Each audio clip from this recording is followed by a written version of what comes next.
Hi, I'm Fred. Today I'm going to show you how to build this cheap auto wool farm in Minecraft Bedrock. I figured out some of the mechanics and got the idea when I was watching ENX04's latest auto wool farm. This will be the similar farm built in Bedrock. See sheep. Hi sheep. Just like in Java, we can put a glass block on the top of a sheep's back. But unlike in that version, if you shear it, it doesn't just go up to the glass, it just falls straight down. But if you push it down again, we now have sheep under glass. You can't just have one layer of dirt there. Because if you do the second one, it plops through. But if you have just a second block underneath the sheep, it'll stay up there, no problem. Just don't break that block. Standard redstone torch burnout clock. We put it there, it clicks like 8 times and it stops. It even works with dispensers. More importantly, it works when a dirt block turns to a grass block. Now I've shown you this kind of item elevator before. As long as you have a column of solid blocks surrounded by 3 columns, something will travel up until it goes to the top, or at least until it can fall out the side. Not only is that how we'll get the wool from this farm, it's also a cheeky way to get items to move 9 blocks when water only flows 8. Because if I push this button, it goes into the water source and shoots down. To build this wool farm, you'll need 16 dispensers, about half a stack of glass, about half a stack of dirt or grass blocks, 1 lighted block of any kind, 24 redstone, 1 redstone torch, some water, a whole mess of iron to make shears, a couple of hoppers and a couple of chests for a collection system, piston and some sort of button or lever or redstone block to power the piston, and a handful of torches. Oh, and of course, 17 sheep. But not babies. Babies won't work. So bring a sword. Make sure you have a nice rectangle of grass. This farm is 14 long, including a storage system. And then we lay out 8 dispensers. And then facing those, but 2 blocks away, 8 more. And we put glass on each end and dirt or grass blocks in the corners. And then especially if you have dirt, you're going to want to put that on top of the dispensers now so that it converts to grass while you're doing the rest of the build. Now here comes the fun part of getting 16 sheep caught in here. So start in one corner, use a temporary block, don't use glass, especially if you don't have silk touch. Get yourself some wheat and find a sheep. Remember, not a baby sheep. Here's a likely candidate.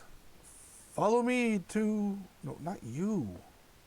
Get out of here. Excuse me for just a second. So anyway, you get your sheep to follow you up here. The best way is to kind of get past it, crouch down, and then start pushing them forward. At this point, you'll want to dye it whatever color you want. And then 2 more temporary blocks. Your piston facing down with a button on it. It's the easiest for me. Put your glass. Put a glass or another temporary block, either one. Just make sure the first one's glass. And there it is. Now he's trapped. We'll go ahead and use the spawn egg to trap the rest of them. If you accidentally skip a spot, it's no big deal. Just go ahead and break down to that point. Then you just put a sheep in there and continue on. Once you've got them all trapped, we need to build the triggering mechanism. Either one of these grass blocks will do to put your 17th sheep on. So choose one. Same kind of system as before.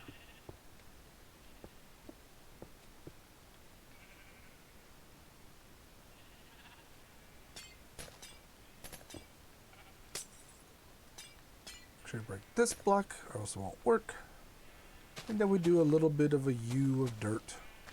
We're using dirt and or grass blocks this entire way because it all helps keep the grass down there green. Put our torch there. Redstone, let it burn out. And then redstone all the way down the line. Notice I kept this block here. I'm also going to keep that one there. Put water on both of those. It should flow right to the edge and not go over. Go ahead and put a couple of glass blocks here just to make sure it doesn't flow out to the side somehow. Go ahead and put in your chest. A couple hoppers into the chest so everything flows into it. Now you'll need to add at least 1 pair of shears to each one of these. At this point, the farm is active. It will be working as our triggering sheep eats the grass and the grass grows back. And finally, we can throw a couple of torches around. We want to make sure the area is well lit so that the grass keeps growing. And when the grass grows back, or the sheep eats again, it triggers it and we see all of our wool flowing down. Ah, wool. And as you can see here, easily built in survival, even floating above the ground. Now unfortunately, I didn't take into account that redstone takes up a block, so I built this one layer up. I do not want to drop it down one. I probably will later.